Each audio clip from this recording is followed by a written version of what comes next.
Hello and welcome to Car Lube TV. In this video we're going to look at the fault diagnostics and hidden options available on this 2016 Audi TT with the aid of Carly. I wonder what little gems we will find. Carly is a Bluetooth adapter which you plug into your car's OBD2 port, then use the Carly app on your phone to diagnose faults or code customizable hidden features which, depending on the region of the world where your car was sold, might be unavailable to you. I recently had a fault on my M3 which kept putting the car into limp mode. With the help from Carly, it did actually tell me I had a brake booster vacuum issue. The problem was solved without the need to book my car into BMW. Please consider subscribing and browsing the hundreds of videos on the Car Lube TV channel, and drop this video a like if it was helpful to you.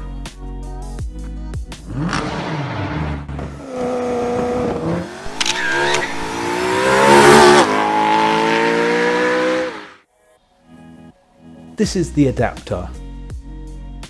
To get started, we need to plug it into the OBD2 port underneath the car's dashboard. Here it is.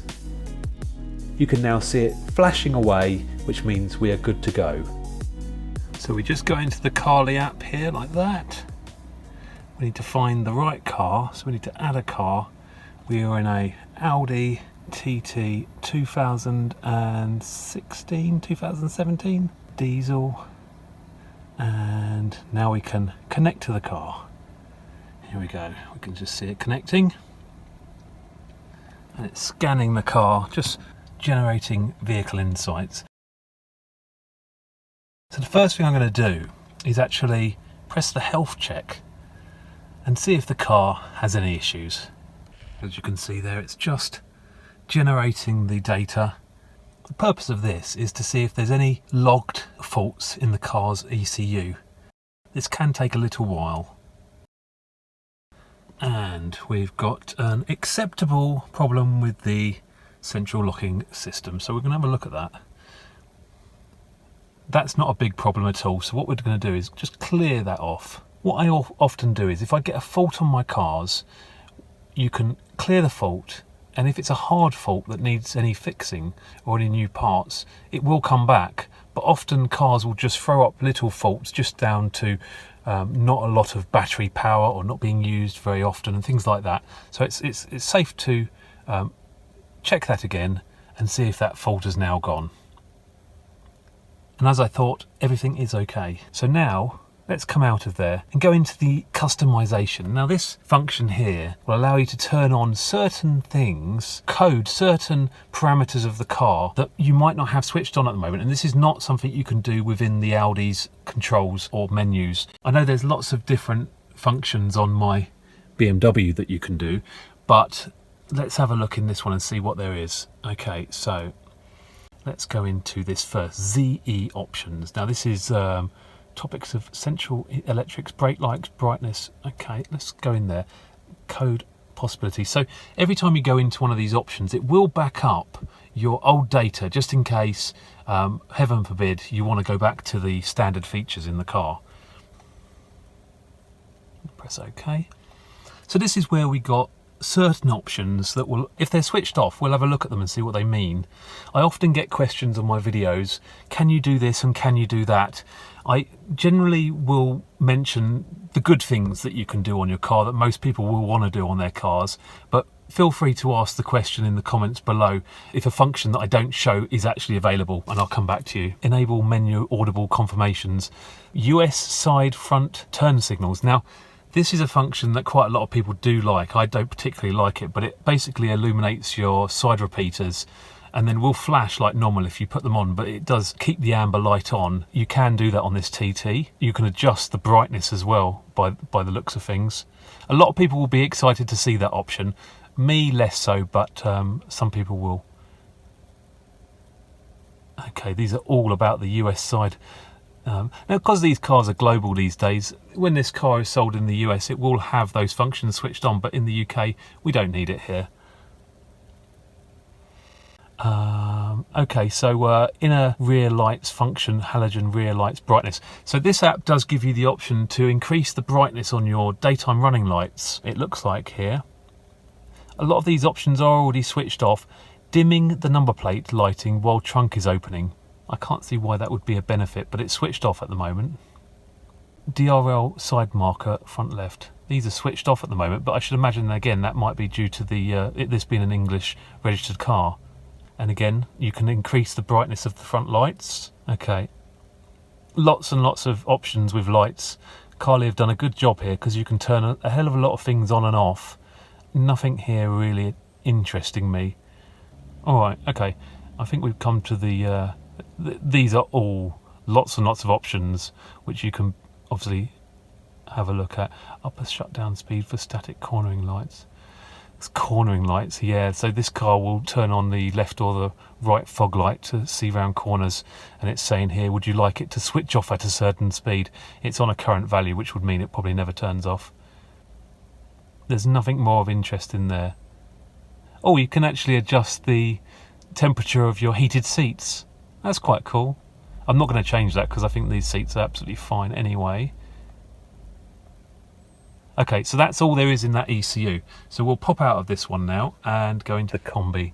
This one is your dashboard. And again, backing up all the old data in case we change anything. Seatbelt warning. Ah, here we go. So a lot of people won't want to wear their seatbelts. So it's obviously, I can't advocate that, but there is the option there to switch the warning off if you don't want it on. Needle sweep. This is, I think, when you first turn the ignition on, it sweeps the needles back and forth. Start logo. Ah, okay. I wonder what the start logo is. I might have to have a look at that in more time. Lap timer. Well, we won't be setting any laps in this car, so that's not important. Continuous tone, ignition on, driver's door, all doors. Again, that's if everyone hates tones and bongs in your car, you can turn them all off. Enable display for the oil temperature. I think that's important to be on. Okay. Position of the compass.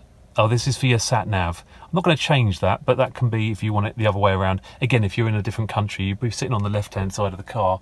You probably have that on the opposite way around. Kilometers, so you can change from mile an hour to kilometers. Display driver's information on. Yeah, display fuel quantity off. That's interesting. Speed warning is off. So you can set a speed warning if you don't want to go faster than 75 mile an hour. 120 kilometers an hour, you can switch that on. It's off at the moment. Temperature in Celsius or Fahrenheit. Time display 24 hours. And your units of fuel in gallons or litres. Okay, that's all there is in that one. So let's come out of there. Let's go into the PDC. Now this is the parking control, I believe. Turn off parking speed distance. Now you don't really need your rear parking sensors active, or any parking sensors active, any more than 6 mile an hour. So that's set perfectly already. Audio reduction park distance, that's on already. So that's the only options there are in the PDC option. So let's try the multimedia interface. Let's see what's in there. Activation of development mirror. Display traffic regulations disclaimer. No. Summertime automatic. Okay, we've only got a few options in there, and they're nothing that we need to worry about. So let's go to the next one. So the next one is your air conditioning. I'm not sure what we're going to be changing in there. Okay, sensitive air quality sensor, current value. I mean, that will just be whatever Audi have set it to be. Temperature adjustment, standard. Temperature adjustment, winter time. Automatic engine stop start. Oh! This is interesting. Automatic engine stop start is set to on at the moment. Now that will always be switched on, but options like this, lots of people ask me, can you switch the stop start off? You can. So let's have a look in the door modules. Release lowering side mirror. Oh, release lowering side mirror is off. So when you go into reverse, it will tilt the mirror down by all accounts. Okay, that's all the options there are in there. Okay, so let's have a look at the brakes and tyres. This is all new to me, guys, and this is why I'm bringing it to you. If you've got one of these cars and you're thinking, can I change this or can I change that? For some reason, the app doesn't like that option. I can come out of there and try it again. No, for some reason it doesn't seem to like that option. So what we'll do is we'll move on to the used car health check. Here we go. This is something that's quite good when you're buying the car, because you can check mileages and you can check all of the details that are saved in the car. Go back out of there. Most loved codings. So inside here, the most loved coding options for this car is deactivate automatic engine stop start. I did mention that. And modify exterior lighting, example daytime running lights, and many more. And unlock ability to watch videos while you're driving. I didn't actually find that option, but that might be because this car doesn't have a screen in here, so that might not be an option in this particular model. So let's come back out of there.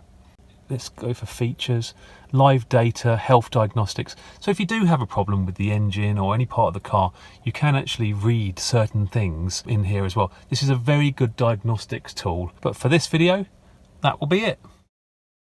A long, long time ago, there was a little boy with a dream to capture the best of modified cars racing head to head. By the time he'd grown up and had hairs on his balls, the dream place had become Bovington Airstrip. The scene, a quarter-mile drag letting motors scrap it out to the end. With no police, but gorgeous women and fast cars